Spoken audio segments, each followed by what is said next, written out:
Welcome to Eat Blog Talk, where food bloggers come to get their fill of the latest tips, tricks, and insight into the world of food blogging. If you feel that hunger for information, we'll provide you with the tools you need to add value to your blog, and we'll also ensure you're taking care of yourself, because food blogging is a demanding job. Now, please welcome your host, Megan Porta. Hey, awesome food bloggers. Do you struggle with knowing exactly what you should be doing to move the needle forward in your business? And do you struggle with knowing what to focus on next? If so, if this sounds like you, I have two solutions for you. Number one is Mastermind Groups. There is so much power in getting people together and helping to solve each other's problems. At Eat Blog Talk, we have put together our own Mastermind Groups, and we are hosting these weekly. You can join at any time. You can try it out for a month, or you can sign up for a quarter, or you can go all in and sign up for an entire year.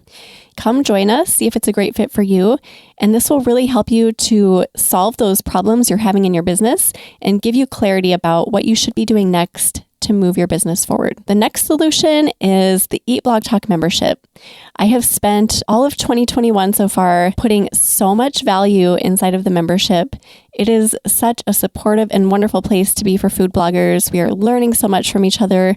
We are joining together in monthly intensive calls where we focus on very specific parts of food blogging in order to grow our businesses in massive ways.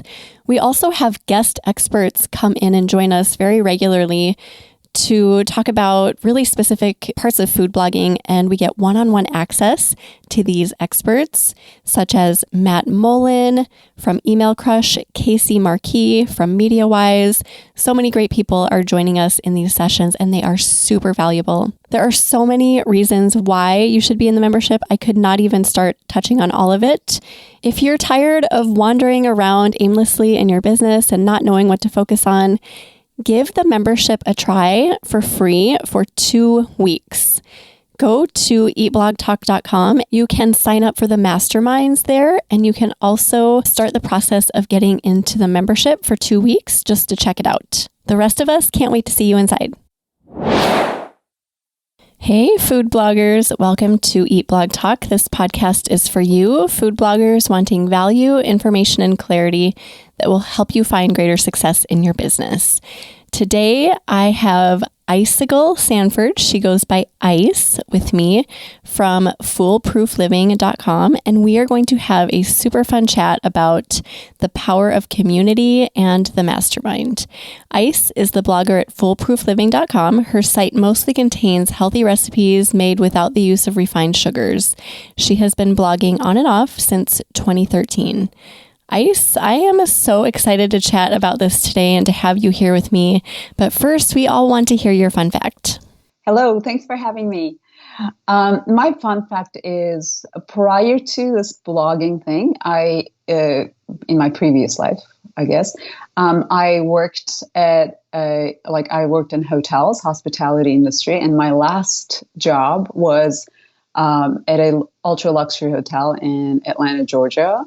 I was the front of the house operations manager, where I managed any and everything you see at the front of the house, the door, the valet, and, concierge, front desk, the phones, and worked closely with, other departments that be reservations, sales, and accounting.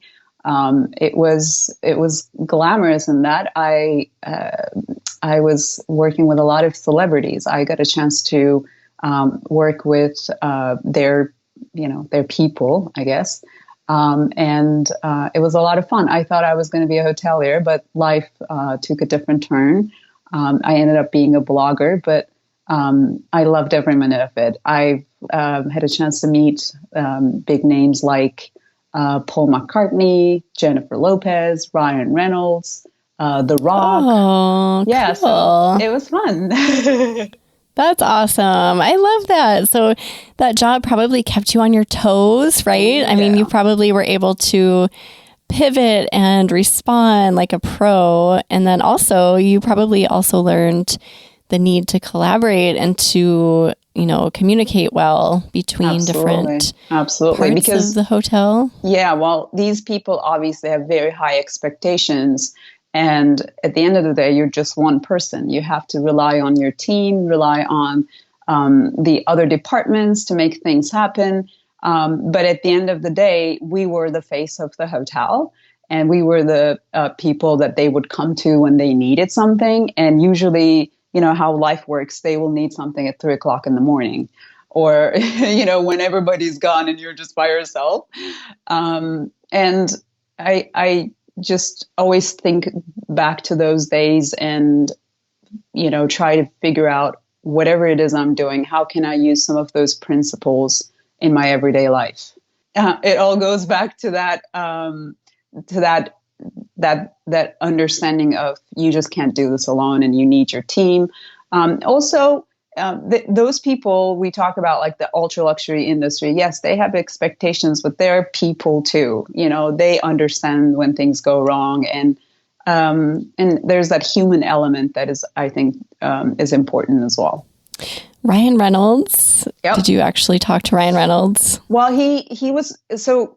In 2014, right after the big economic downturn, the Georgia started, giving some tax credits to movie makers, and a lot of people started coming over here. And at the time, I don't think that we had like Airbnb mentality or any of that. And they would come to the hotel and stay for like 6, 7, 8 months at a time. And he came. I can't remember what the movie was, but he was there with us for over 6 months, and he was staying in a corner room, and he was having some like rain. It rained so hard, and the whole room got, there's just like a lot of rain in the room, and it was a problem. But he was so understanding, so kind. Most of the time, the celebrities are just so nice, and. He was just so sweet. The people around them, I don't know if I will say the same thing because they're the ones who need to make this stuff. But even with that, I still have that. He, at the end of his stay, it wasn't him, it was his people, but they sent me a bottle of wine, and I was like, with a note from him, I was like, oh my gosh, Ryan Reynolds wrote me a note. It was like so cool. My gosh.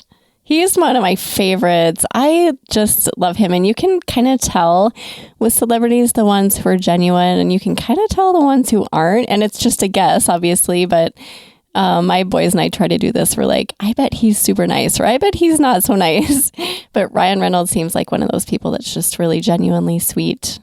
He was really sweet. He's just like a really nice guy. He was break, like they were they had just broken up with Scarlett Johansson, and we had newspapers at the front desk in the morning, and somebody offered him a newspaper like after the day that the news broke out, and he was like, do you think I want to read that paper? And we're like, no, you don't want to read that. We'll protect you, Ryan. Yeah, we'll protect you. It was he was kind of joking about things. And, like after staying for so long at the hotel, they would come to us and just say goodbyes, tip people. He had like his manager had bought us all of, the staff gifts. I mean, we build relationships with these people. Absolutely. And, if you think about it, you stay there for 6, 7, 8 months, you see these people every day. And we're like, because we're the hotel employees, we have to keep cool. We cannot right. fanboy them. Okay, I'm the worst at that. When I see someone who I fangirl, I get so weird, Ice. Like, give me some tips for that, because I was just at a retreat in Puerto Rico, and I met all of these people who I've, like podcasters and other people who I've been following for a long time. And I just feel like, oh my gosh, you are my hero. And I get so tongue-tied, and I start saying just ridiculous things, like the weirdest things come out of my mouth, and I'm like, I'm your biggest fan. Like, oh my gosh, I need to learn how not to do that. I totally feel you. It is hard, right? But Oh, it is hard. I'm usually, I can keep my cool. Like I got used to it, right? Because at the end of the day, this is my job. I need to keep my job and like look at them as people. But I think this doesn't really answer your question, but I think this is really fun. Paul McCartney came to the hotel, but before he came, Paul McCartney, like to me, he's like the top, right? That's big time. And his at the time fiance came before him, and they're staying at the presidential suite. She came at a late flight, so I waited for her. And like when the guest comes in, you welcome the guest, and they usually come from the back door. We escort them upstairs, give them a room orientation. And she came, and like in like 30 minutes, he was supposed to come. So I saw him, and I started feeling my hands shaking. And he is so, so nice and so aware of the fact that like his effect on people. We're going up the elevator, and my hands are shaking. Like it's me, a bellman, and Paul McCartney, and I'm like. Keep it cool, keep it cool. And he's like, he asked me a question, and he sees he's like, good, how are you? Like, where are you from? Like, he's asking me these questions. Oh, that's so nice. It was incredible. He's like, I realized I made you freak out, so I'm going to calm you down. It was so sweet. I'm like, I am riding in an elevator with Paul McCartney. Is this for real? Wow. Well, not many people can say that. So that's a huge claim to fame. That's so cool. Yeah. Well, this kind of ties into what we're talking about today, which is just, like having confidence to talk to people that you admire and who you want to collaborate with, and networking, and the power of just people and community and all of that. So, we kind of talked about this a little bit before we hit record, Ice, but firsthand that this blogging thing is not meant to be navigated alone. I mean, if we try to do that, not just failure, but depression and loneliness, it's just not something that we're meant to do. So when in your journey did you realize this? And I want you to talk through like how you went about fixing that, because you have kind of a cool story. Yeah.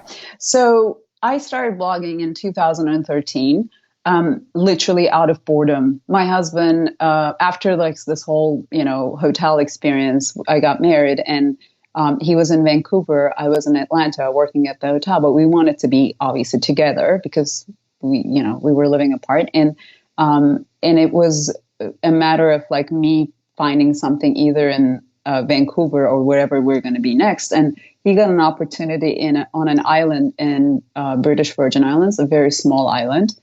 And initially the plan was that I would go there with him and find a job over there. But if you've ever been to Virgin Islands, the British Virgin Islands, one, opportunities are very limited. And two, even if there's an opportunity, they prefer to give it to their own people, not to an expat's wife. So shortly after, I realized I'm not going to have an opportunity to continue my career there. But I also didn't want to be a housewife sitting on the beach all day long. It sounds good when you hear it for the first 6 months, like I was on the beach all day long. We lived on this white sand beach, half a mile, just gorgeous. I promised myself that I will never wash my face in the sink. I'm going to go in the ocean every morning to wash my face. I've done that, but 6 months into it, it was fun and all, but after that it started getting really boring. And I wanted to see what is it that I can do. Like, I really enjoyed cooking. I really enjoyed sharing my story, but I didn't know where to start. And long story short, we were there for over just under 4 years. And I started like, okay, I need to learn to take photos. I need to learn to build a blog, and I need to figure out what is it that I want to do with a website like that. And the idea of making money or turning it into a business wasn't in my mind, but it was more like, okay, how can I make the best out of this time that I'm going to be here? So as you start building, you can't help, or like when you start writing your blog, you can't help but look at other bloggers, because we're all learning from one another. And I had a few of those people who I admire a lot. And I was making the biggest mistake I was comparing my beginning to some other people's middle, and was feeling like there's like this cool kids club that I'm not a part of, without even reaching out to these people or trying to become friends with them. But I have a really good friend who's like now one of my best friends. I met her on the island. She and I would get together and talk about this all the time. And nowadays when we talk about it, she's like, "You're in the cool kids club right now." Like I would always call the cool kids club. But so I had a few people that I admire, but the idea of reaching out to them and talking to them like never even like came to my mind. I felt intimidated. So fast forward to say 2017, 2018, we moved back to the U.S. My husband got a job in another hotel management position in Vermont, which is where we lived after the islands. I saw my friend Alana of Bourgeon Gourmet share a story that's saying that she's in Vermont. And Alana was one of those people for me. If you don't know her, she's like the most amazing food photographer she's my top food photographer. I'm a fangirl. And I saw her, she's like, I'm in Vermont, in a town that is like an hour and a half away from where we live. She's like, I'm here for visiting a maple syrup company, and just to like shared something. And I had a moment where I'm like, oh my gosh, she is here. Like, I need to call her. I need to message her. So I was like, I'm in my phone and I'm like looking, a total Paul McCartney moment for me. Like, I'm like, okay, yes, okay, hands shaking. So I reached out to her and I said, "Hey, Alana, I see you're in Vermont. I know we haven't chatted, but I live here. I'm a huge fan. If you have time, I'd love for you to like come and visit us here. We live right by the hotel. My husband works there. We can the hotel is like the big attraction in the town that we were living in. We can have, dinner there. We'd love to have you." She got back to me like in the next 5 minutes. She's like, "Oh my gosh, of course. I would love to. I don't have a car. Can we meet somewhere else? Can you come?" kind of thing. I'm like, "Absolutely. I'm getting in my car." So that evening, not that evening, but the next day, we had dinner. And I mean, when I tell you how sweet she was, I mean, she is obviously. And I felt like, why did not I do this before? And it was such a fun evening. And then after that, now we talk a few times a month. We have these long, Skype sessions where, we exchange ideas. She's so sweet. And after that conversation and, since coming back to the US, I started reaching out to a lot of bloggers, people that I admire, even if it is just like a few sentences in an email, just to kind of spark a conversation. And some of them turned out to be really good friendships, which kind of helped me start these masterminds. And some ended up being just cordial emails back and forth. "Hey, it's nice to meet you." And then a follow on social media or support. And not everybody turned out to be best friends, but the ones that they did ended up being so good. And now I'm doing that more often. And I'll share some of the things that I'm doing with my readers too, because that's another aspect of this. But so that's kind of how it all started. Yeah, that's so cool. And it's worthwhile to reach out. If nothing else, you are, you're lifting someone else up and telling them, "Hey, you're doing a great job." Even if it doesn't turn into a huge, a deep friendship, like you and the blogger that you were really, you respected her and her work and her photography. That worked. That turned into a friendship. But not every time you reach out, it's not going to every single time. But that's kind of a good lesson. Yes, reach out, because if nothing else, you're telling that blogger that they're doing a good job and that you are supporting them and cheering them on. And I also love this about your story, Ice, is that you had the confidence to reach out to her. I mean, she was in your town and you reached out, even though it was probably scary, right? You were probably not "Oh, this isn't a big deal." I mean, it's scary to reach out to people that you really respect. But then after she responded in such a positive way, you guys had dinner the next night. That's so cool that she was so receptive, and not just receptive, but like friendly and really enjoyed her time with you. That probably propelled you to do it more, right? Because you had that confidence, like, oh, that worked really well. I'm going to do this again. Do you have any words of encouragement for bloggers who might be listening and who are like, I could never do that? There's so many people I admire. I couldn't reach out to them. What would you say to them?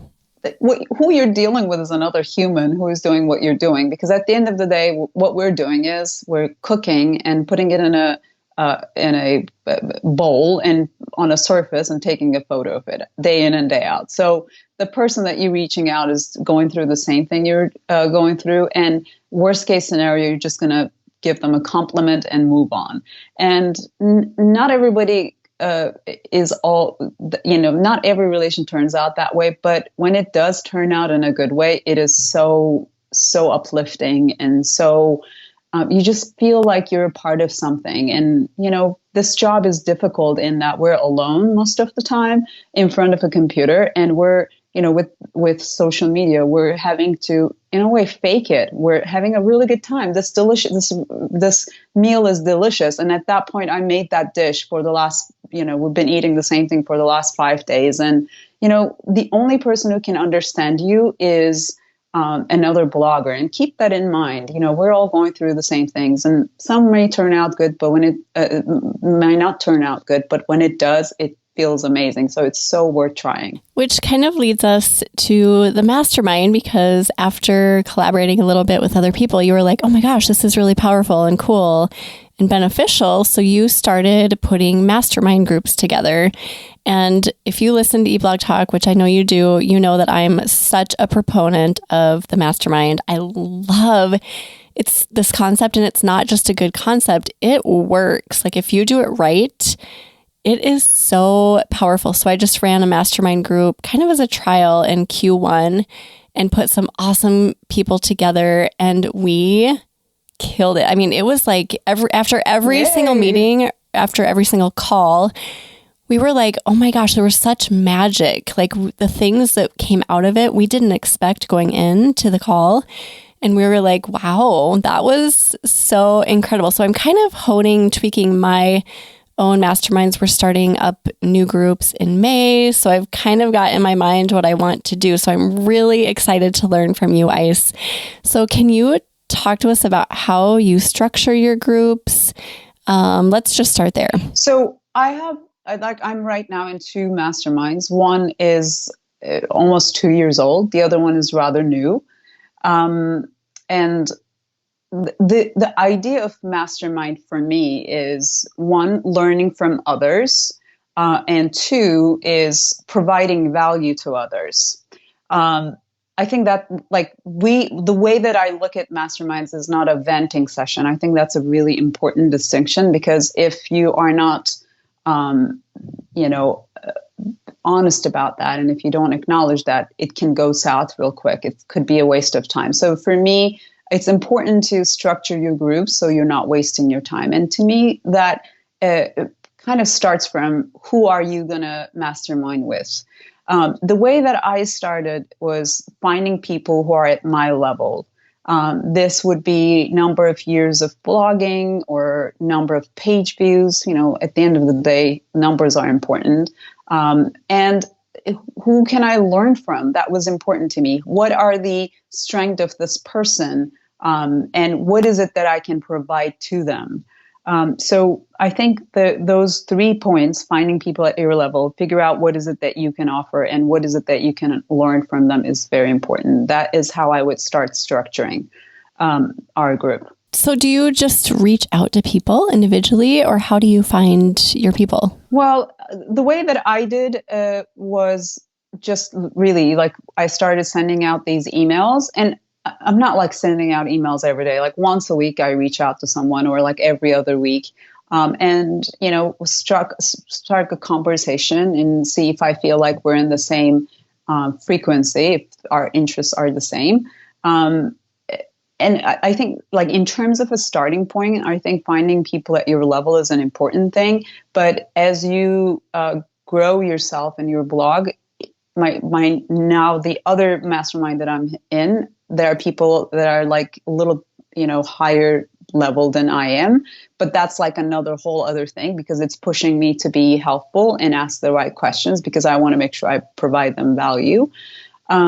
So basically just reach out to people and build a relationship and then approach them. Hey, would you be interested in something like this? I love that. I love your approach. And here's something that I love about masterminds, that you not only are you getting your own problems solved, but you get a front row seat as you watch other people get their problems solved. So it's like a win-win-win all around. Like everyone's getting their problem solved, but you get to watch firsthand a group of people solve other people's problems that you might have too, or in the future you might have.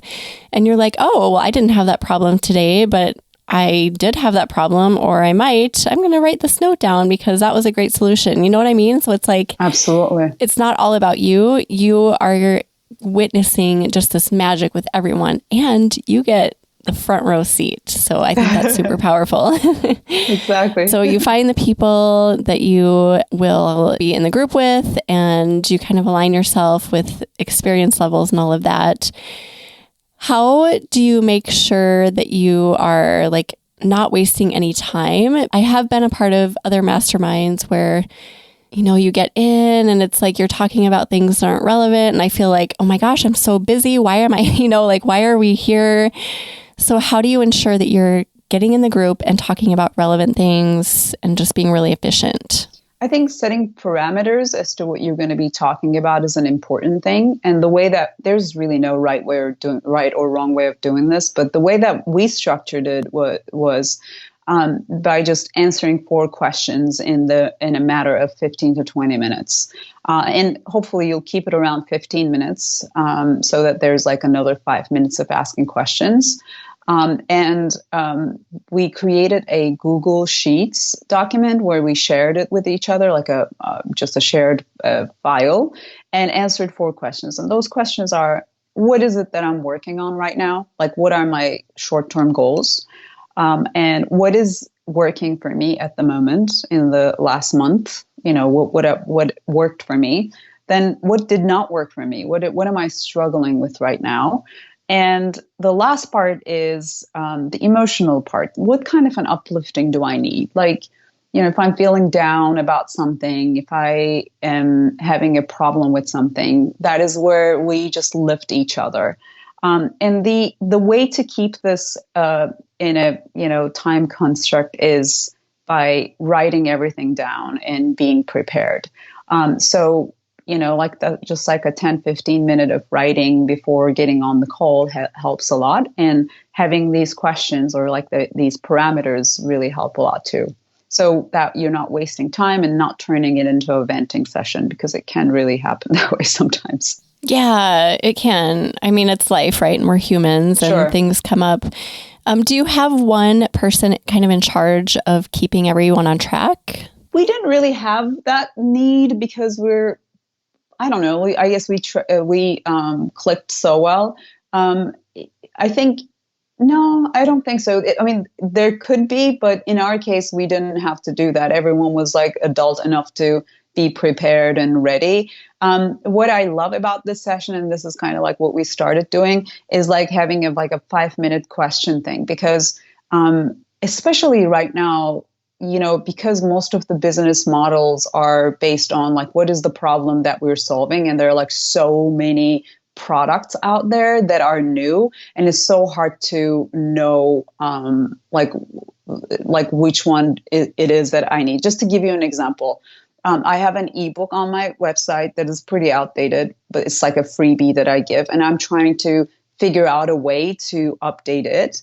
But I just don't know if I like that whole PDF thing. So I was thinking about like, what can I do to make it more of a book experience so people really see my photos and stuff? And I was just like, this is a challenge for me. I'm trying to figure out a way. And my friend Tracy, she's Vanilla Bean blog, and she said, hey, I'm working with this guy out of Australia. He has a product called Bookalope.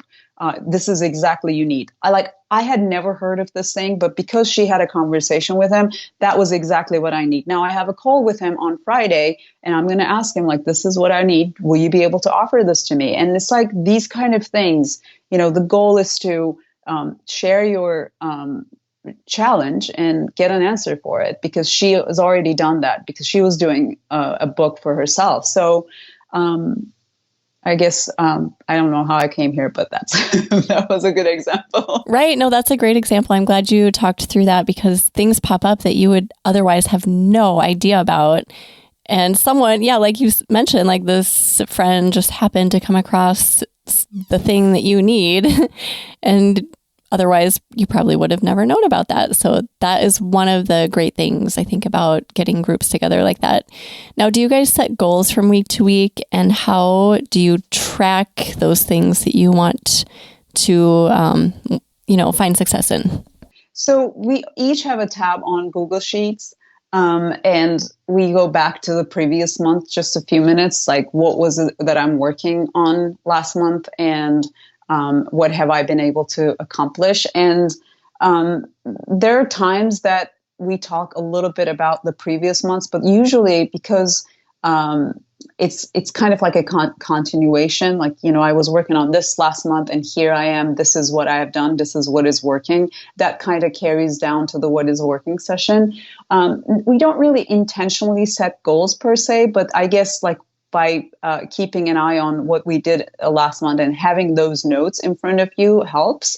And the interesting thing is, when you do this for a very long time, once a month, we've been together for almost 2 years now, but you go like 6 months, prior, or like a year prior, and you see like what you were working on there written down, and you see it, and like look at what you're doing right now is so valuable. You literally see the progress in a way. So just a simple Google Sheet is what helps us there. Oh, I love how you just said that. So when you write it down, you can look back. It's almost like you're reading a story, and you're like, oh, it started with that, and now look how it's evolved, and now it's this. But when you don't log it, you kind of forget, right? You're like, I don't know. I think 6 months ago I was doing okay. But when you have it written down, you can't help but look at it and see how far you've come. Now, do you guys keep it under a certain time? So like, do you contain it within an hour, or how does that work for you guys? We do 20 minutes per person. So it's like an hour. But sometimes we go over an hour, but the goal is to, lift each other up.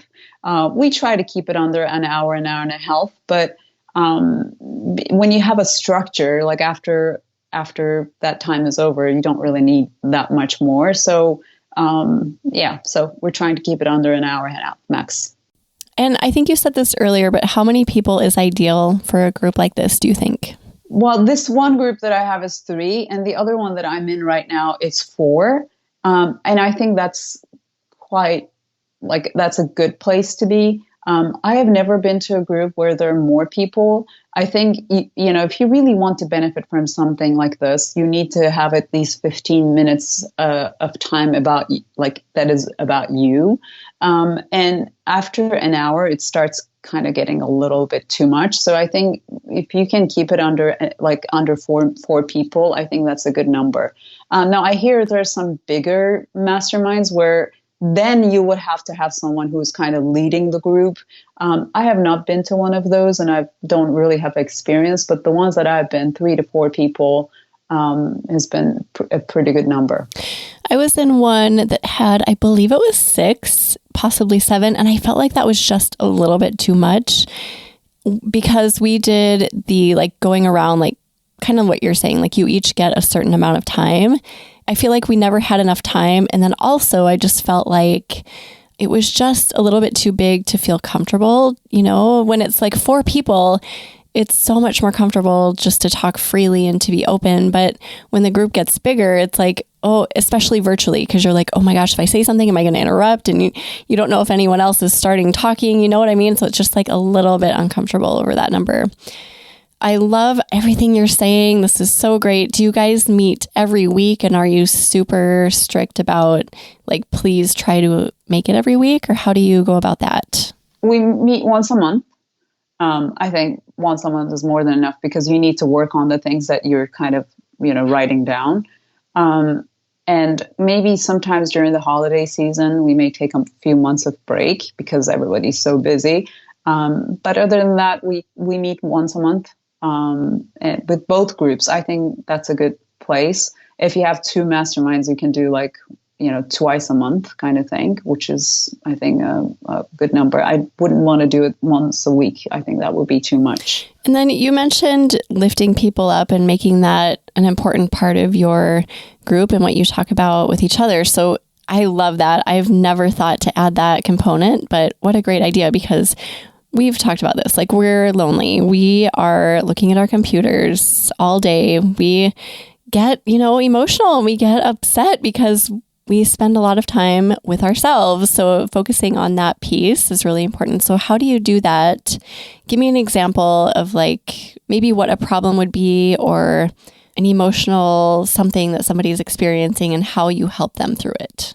I mean, there's so many benefits of this. So like, let's look at this as from a business perspective, right? One of the currencies on the internet, or two big currencies on the internet, is backlinks and engagement.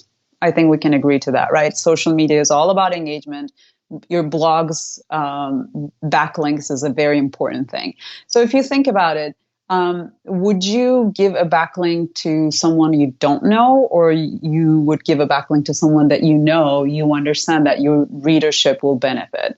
I mean, it's obvious that if you're writing a post about a recipe, and somebody that has a really good source that of, you would give a backlink to that. That comes from a relationship that you've already built. So I think from a business perspective, the more people the more people that you build those relationships, that's when you get those backlinks. And one thing opens, like, how it works, like you get shared somewhere and then another door opens for you. And, you increase your chances of being seen when you build these relationships. I think that's like the one very important thing. And the other thing is, we're living in a world of algorithms and, engagement is everything. So, for example, oh, bless you. Thank you. When you are, the support on social media is, I think, very important, because like we do sponsored posts, and the minute you put that hashtag of sponsored, Instagram doesn't show, Facebook doesn't show. But if you reach out to a bunch of girlfriends and, or like, blogger friends, and you can say, hey, can you give me a hand on this? Can you just share, comment, like, I mean, you don't even need to say anything, because we're all on the same boat. We help each other. And the comfort of like the fact that somebody's going to understand what you're asking, and just the fact that they will help you without even thinking, is just, I think, to me, is so helpful. And building these relationships will help you get that help and give that help when it's needed as well. Yeah, relationship building is such a huge piece of it, information aside. So all the information that you're gleaning is great, but push that aside. The relationships are super important. And if you build solid relationships, people are going to think of you and remember you down the road when, like if you offer something unique, they're going to be like, oh, Ice was really good at that. I'm going to connect her with this person, so like that can only benefit you down the road as well. I like that you kind of use the backlinks thing, because we all get that. We're all like, oh my gosh, how do I get backlinks? But you want them to be authentic, and you don't want to get backlinks just from anywhere. You want to actually know the people. Absolutely. Is there anything else about how you structure your groups or run them that you feel would be helpful to know? I think, in the beginning, when you start, you really don't know how the energy is going to feel, if you're going to, connect and feel good and comfortable. I think it's good to give each other a little bit of space and just, kind of have an understanding of what is it that you're offering to one another. And I mean, I got very lucky. It worked in my very first try, but if it doesn't, it doesn't. But if you stick to a few questions and everybody comes prepared, I think it turns into a really uplifting experience. So just, try a few variations of it. Start small. If you start small, maybe with 2 people in the beginning, and see if you want to get one more person in, and just start from somewhere and see how it goes. But I think my biggest tip is to have some questions ready and record everything and come prepared to the mastermind. That way you'll get the most out of it.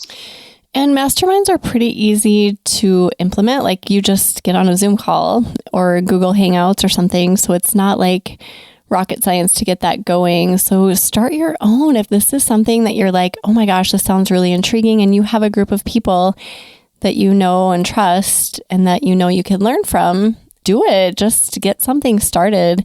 And plugging eBlog Talk here, but we are known for having magical masterminds. I am not even kidding you. They're just so amazing. And the people that come are like, you couldn't even make it up. I'm always like blown away by the power of just what happens inside the group. So if you guys are interested, please come join us. We have magic, and it's so amazing, and it will help you grow your business and build those relationships and all of the good things that come from it.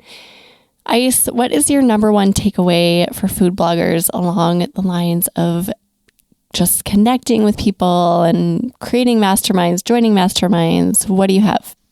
I think that's saying, if you want to go fast, go alone. And if you want to go far, go together. I think that's my motto right now. This year marked 8 years for my website. And I was thinking about putting together, like, what are some of the things that I learned, and, or what I would have done differently. I think the biggest thing is I would have spent more time connecting with others in in the food blogging community. I mean, it's never late to start, but I think that's the biggest takeaway. Start building relationships, reach out to people, and just, help one another, and realize that you can't do this by yourself. Okay, since you told a story about the elevator, the nerves in the elevator, I have to tell this story too, because this ties along with what we're talking about.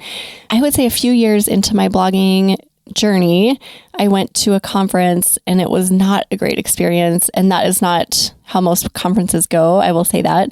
It was unique. But I was in an elevator with Elise Bauer of Simply Recipes. Wow. She's like a god to all of us, right? Yeah. We're all like, Elise Bauer. She was like the first person to really kill it with food blogging. And she killed it. Like, she was amazing. But I was in the elevator with her, and I got so nervous, and it was me and a good friend of mine and her. And I mentioned earlier that I say really stupid things when I'm with people that I'm starstruck by. So I just turned to her and I said something like, "You're Elise." And she was like, "I am." I'm like, Hi, I'm Megan. And I don't know what came out of my mouth. I mean, it was probably ridiculous.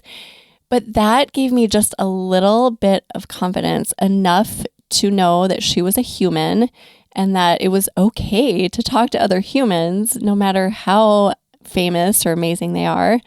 And so then I was like, oh, well, that wasn't so hard. I just said her name.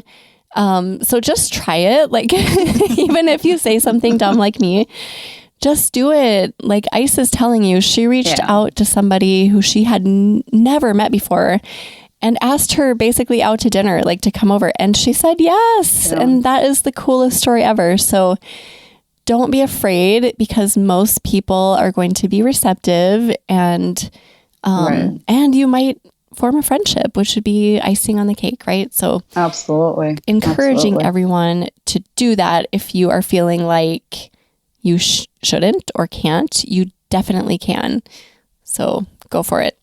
Okay, Ice, this was amazing, super fun conversation, and very timely because I'm in the throes of putting these new masterminds together. So when I was reading through your script yesterday, I was like, oh my gosh, this could not have been more timely, and it was not planned. This is like kind of just one of those synchronicities. So thank you so much for being here. I have just thoroughly enjoyed speaking to you. So thanks for your time today. Likewise. Thanks for having me. Thank you so much. Well, we are going to put together a show notes page for you, Ice. So if anyone wants to go look at those, you can go to eatblogtalk.com/foolproof living. Ice, why don't you tell everyone where they can find you online? I am Foolproof Living everywhere, basically. Foolproofliving.com is my website. I have Instagram, Foolproof Living, Facebook, Pinterest, all Foolproof Living. So you can find me anytime. And if you want to reach out, and if you want me to be the first person you reach out, you can reach out to me. I'll definitely respond and help you if you have any questions, or if I can help you in any way. Just reach out to me via DM or email me. I'm not a big fan of writing long emails. I'll probably get back to you with the video.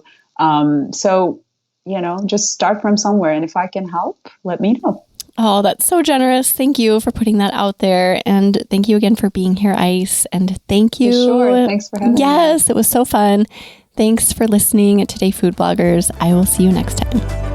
We're glad you could join us on this episode of Eat Blog Talk.